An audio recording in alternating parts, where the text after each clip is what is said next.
আসসালামু আলাইকুম রহমতুল্লাহ। Hello viewers, অষ্টম শ্রেণীর শিক্ষার্থী বন্ধুরা, আশা করি ভালো আছো। তোমাদের অর্ধবার্ষিক পরীক্ষার ইংরেজি সেকেন্ড পেপার চমৎকার একটি প্রশ্ন নিয়ে হাজির হয়েছি। তার আলোচনা শুরু করা যাক। প্রিয় শিক্ষার্থীরা, খেয়াল করো। 1 নং আসছে কি, তোমাদের মোট সময় আছে 2 ঘন্টা। Subject English second paper, marks 50 মানে 50 মার্ক। সেকশনে গ্রামার পার্ট মার্ক কত? গ্রামার পার্টে মার্ক হচ্ছে তোমার 30 বা 30, ঠিক আছে। দেখো 1 নং কি বলছে, complete the text using the words in the box S needed, marks 5 বা 5।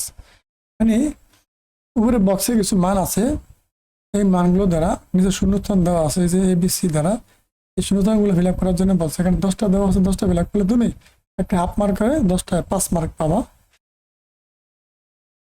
2 নং বলছে কি, make 5 meaningful sentence from the substitution table, marks 5। এই টেবিলটা তোমাকে মানে এই প্রথম ঘরে একটা, দ্বিতীয় ঘর থেকে একটা, তৃতীয় ঘর থেকে একটা, তিন ঘর থেকে 3টা মান নিয়ে একটা চয়েসফুল পছন্দনীয় অর্থপূর্ণ সেন্টেন্স তৈরি করার জন্য বলছে। এরকম 5টা সেন্টেন্স তৈরি করো, 5টায় 5 মার্ক পাবা। এবার দেখো 3 নম্বরে কি বলছে, fill in the blanks with the correct form of the verbs given in the brackets, marks 5। এখন তোমাকে এই যে একটা প্যাসেজ আকারে আপনার আকারে শূন্যস্থান দেওয়া আছে, তোমাকে এখানে ভার্ব পরিবর্তন করে বসাতে হবে। এখানে আছে মেমোরাইজ, এই ভার্বটা কি হবে? এখানে আছে কি প্রিপেয়ার, এখানে কি হবে? এখানে আছে অ্যাকোয়ার, এখানে কি হবে? এই পরিবর্তন যে কোনো ভার্বগুলো, ডেভেলপের ভার্ব কি হবে? ডেভেলপড হবে, ডেভেলপমেন্ট হবে, কোনটা হবে? এগুলো পরিবর্তন করে বসাবো, 5টায় 5 মার্ক পাবা। তারপরে 4 নম্বরে বলছে, rewrite the following phrases in the reported speech, mark 5। Report লেখার জন্য বলছে, এর উপরে এই পেজের আলোকে তাহলে তুমি 5টা মার্ক পাবা। তোমাদের গ্রামারের রুলস ব্যবহার করে যে প্রতিষ্ঠানে পড়াইছে এটার নিয়ম ব্যবহার করে, স্যারে কীভাবে পড়াইছে নিয়ম ব্যবহার করে তোমাদেরকে অবশ্যই এখানে প্রত্যেকটা প্রশ্ন অ্যান্সার করতে হবে। 5 নম্বরে বলছে, change the sentence according to directions, mark 5। এই যে এখানে আছে মেক ইট ইম্পারেটিভ, এটাকে ইম্পারেটিভ সেন্টেন্স তৈরি করতে বলছে। তারপর কোনটা এক্সপ্লেনেটিভ সেন্টেন্স তৈরি করতে বলছে, প্যাসিভ সেন্টেন্স তৈরি করতে বলছে। এগুলো পরিবর্তন করতে হবে তোমার গ্রামার রুলস ব্যবহার করে। এগুলো শিখবে, প্র্যাকটিস করবা গ্রামার রুল অনুযায়ী। 6 নম্বরে বলছে, use capitalisations and punctuation, marks were necessary in the following text, 5 marks. আমরা বাংলায় বলি বিরাম চিহ্ন, আর ইংলিশে বলে পাংচুয়েশন মার্কস।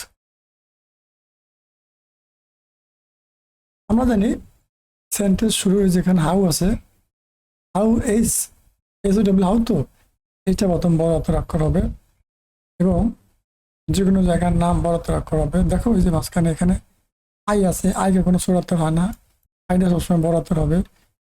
লেখা শেষে এখানে পুলিশটা হবে, মানে বাংলায় বলে দাঁড়িয়ে হবে, ঠিক আছে। এখন কোন কোন জায়গায় পুলিশটা কমা দাঁড়ি বড় হাতের অক্ষর হবে, এগুলো তোমাকে সাজায় লিখতে হবে, তাহলে তুমি কি 5টা মার্ক পেয়ে যাবে। এটি হচ্ছে পাংচুয়েশন মার্কস, ঠিক আছে। সেকশন বি দেখো, কম্পোজিশন মার্কস 20 বা 20। এখন এখানে 7 নম্বরে বলছে, write an email to your mother informing your exam result, marks 8। 7 নম্বরে বলছে, তুমি তোমার মার কাছে একটা ইমেল পাঠাও তোমার পরীক্ষার রেজাল্টের খবর জানিয়ে। 8 নম্বরে বলছে, write a short composition anyone, মানে যে কোনো একটা কম্পোজিশন লেখার জন্য বলছে, এনিওয়ান যে কোনো একটা। In life I like most, তোমার পছন্দের ঋতু অথবা তোমার জীবনের স্বপ্ন, এই সম্পর্কে বা তোমার জীবনের লক্ষ্য, এই সম্পর্কে একটা রচনা লেখার জন্য বলছে।